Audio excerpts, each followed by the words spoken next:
북미 알래스카 맥키니 산. 전체가 빙하로 덮인 이 산에는 전문 산악인으로 보이는 무리가 등산을 하고 있는데요. 북미의 최고봉으로 불리는 맥키니 산의 정상을 정복한 이들은 쾌감을 느끼며 즐거워합니다. 그런데 이 산을 정복한 산악인 무리 중 한 명은 하산을 한 이후에 병원에서 충격적인 말을 듣게 되는데요. 도대체 그에게는 무슨 사연이 있었던 것일까요?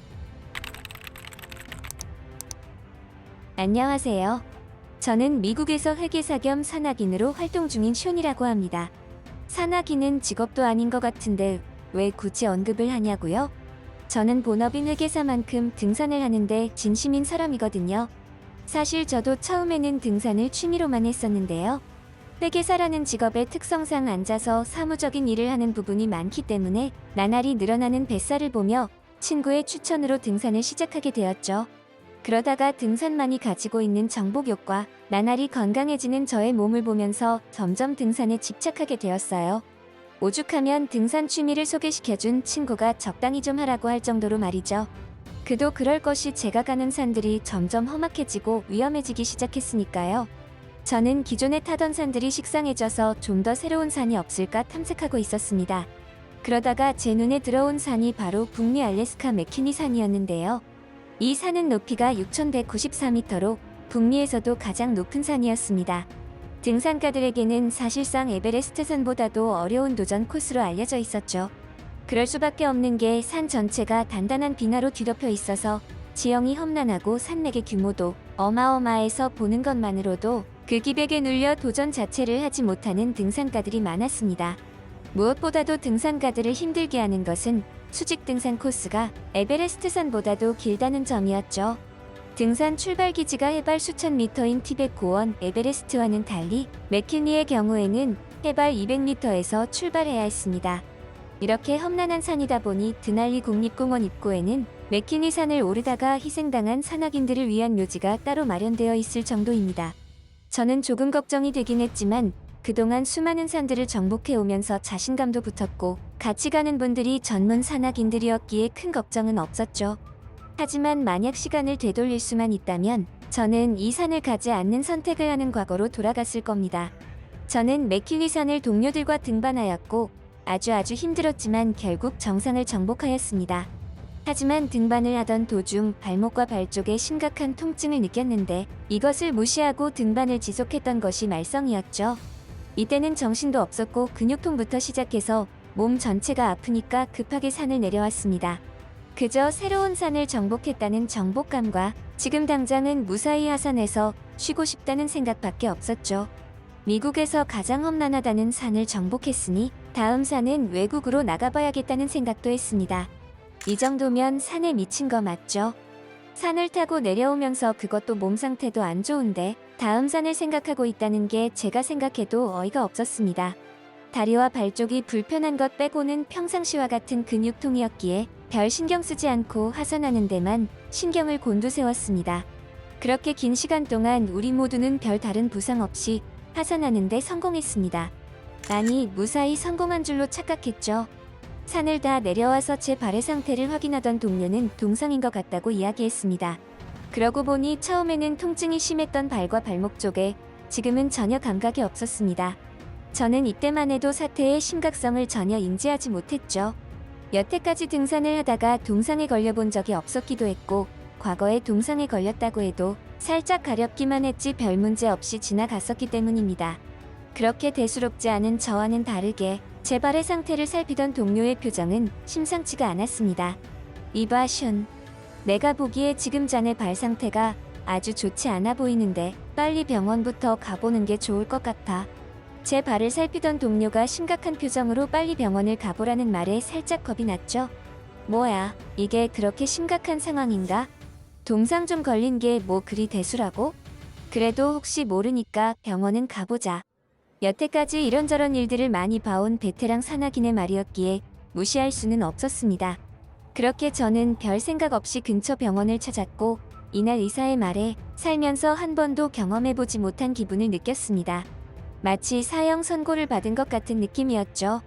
그것은 제가 지금까지 누려왔던 당연한 권리를 빼앗아 가겠다는 말과도 같았습니다. 환자분, 등산을 갔다가 이렇게 되었다고 하셨나요? 심각한 동상이 장시간 지속되어 발과 발목 쪽까지 습성 궤적가 발생했습니다. 보시는 바와 같이 죽은 조직 부위가 시커멓게 변한 것이 확인되실 겁니다. 이 경우에는 부득, 괴사 등 신체 부위를 절단해야 합니다. 유감입니다.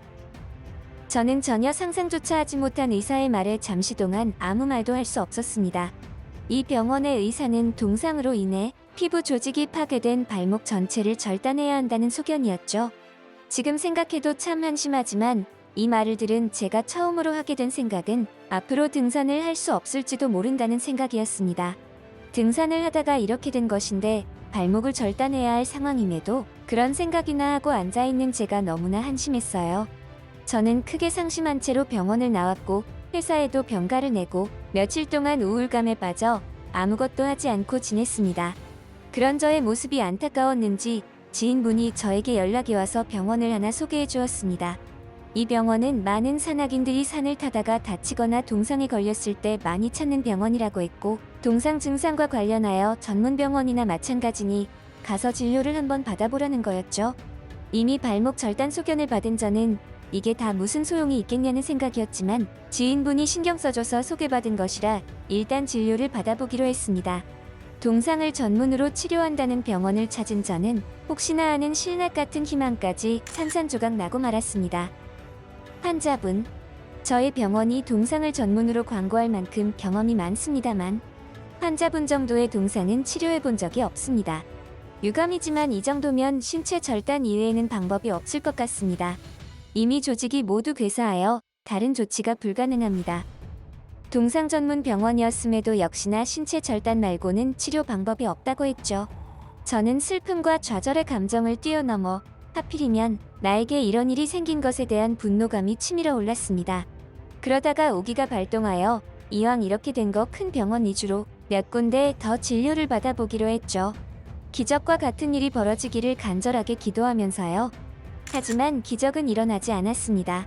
그나마 한 병원에서는 일단 치료를 진행해보자고 하면서 며칠 입원을 하여 링거를 맞으며 발가락과 발목 쪽 상태를 정밀 검사를 했습니다. 검사 결과가 나왔고 의사는 저에게 현재의 상태에 대해 이야기했습니다. 슌 씨, 두 번째 발가락은 완전히 조직 괴사가 되어서 반드시 절단 수술을 하셔야 합니다. 그리고 세 번째 발가락의 경우는 조금 더 지켜봐야겠지만 높은 확률로 절단 수술을 해야 할 것 같습니다. 나머지 부위들은 지금 확답을 드리기는 힘들고 조금 더 경과를 지켜봐야 할 것 같습니다. 역시나 신체 절단을 피할 수는 없었고 그나마 발목 전체 절단을 피한 것만으로도 안도해야 했죠. 결국 저는 이 병원에서 치료를 받기로 결정했고 수술 날짜까지 잡았습니다. 수술 날짜를 잡아놓고 마음을 다스리던 어느 날이었습니다. 같이 등산을 했던 지인분에게 연락을 한 통 받았죠. 이봐 슌, 수술 날짜를 잡았다는 얘기 들었어. 혹시나 해서 하는 말인데 수술 받기 전에 병원 한 군데만 더 다녀와 보게. 내가 아는 한국인 친구가 하나 있는데 이 친구가 기가 막힌 동상치료 병원을 소개해줬어.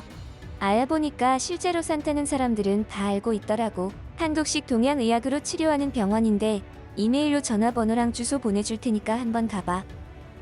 수술 날짜까지 다 잡아놓은 판국이라 심적으로 큰 동요는 생기지 않았습니다. 그만큼 기대가 생기지 않았다는 말이겠죠. 저도 모르게 이미 신체 절단을 받아들이고 포기해버린 것 같았습니다. 그럼에도 나중에 후회하는 일이 생기지 않도록 내가 할 수 있는 일들은 다 해보자는 생각을 했고 반신반의하는 마음으로 소개받은 병원을 갔습니다.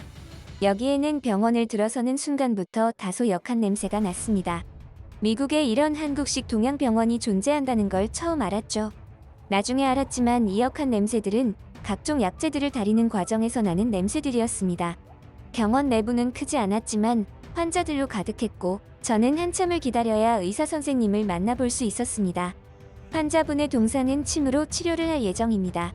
앞으로 정기적으로 오전에 한 번, 오후에 한 번 들리셔서 치료받으시면 됩니다. 치료 경과를 지켜봐야 하겠지만 아시다시피 환자분 상태가 그리 좋은 건 아니라서 한 달 이상 치료를 받아보셔야 어느 정도 판단이 될 것 같습니다. 예상과는 다르게 이 한국인 의사 선생님은 제 발을 보고 나서도 크게 동요하지 않으셨고 오히려 차분하게 앞으로의 진료 과정에 대해 설명해 주셨습니다. 한 달 이상 치료를 받아봐야 어느 정도 판단이 될 거라는 말에 괜히 시간만 낭비하는 거 아닌가 하는 생각도 들었지만 왠지 모르게 의사 선생님의 말에는 신뢰가 갔고 결국 치료를 받아보기로 결정했습니다. 일단 저는 기존에 잡아놓은 수술을 보류했고 한국식 병원의 치료에만 집중했습니다.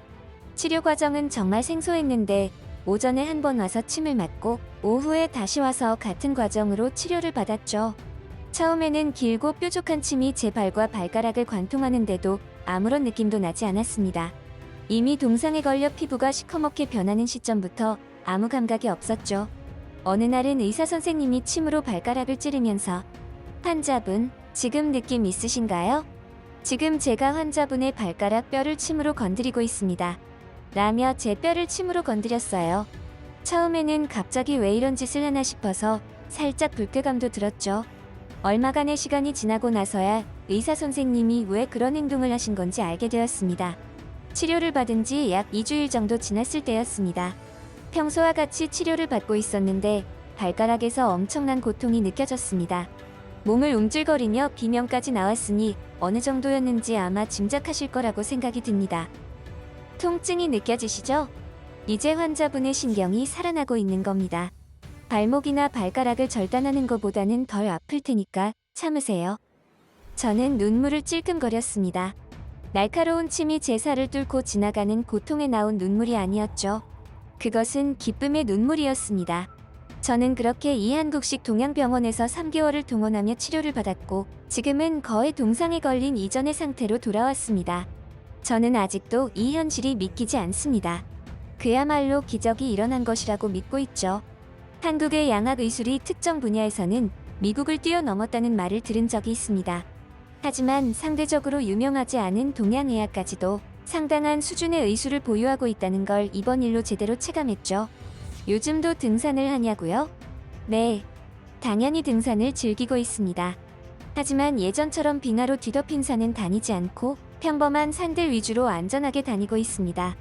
제가 다시 등산을 할 수 있게 제 발을 치료해준 한국 한의사 선생님께 다시 한번 감사의 말씀을 드리고 싶습니다. 정말 감사합니다.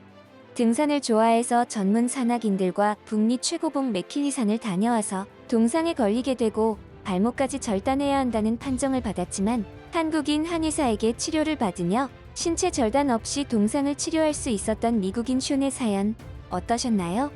여러분들은 어떻게 생각하시는지 의견을 남겨주세요. 구독과 좋아요는 영상을 제작하는 데 큰 힘이 됩니다. 끝까지 시청해주셔서 감사합니다.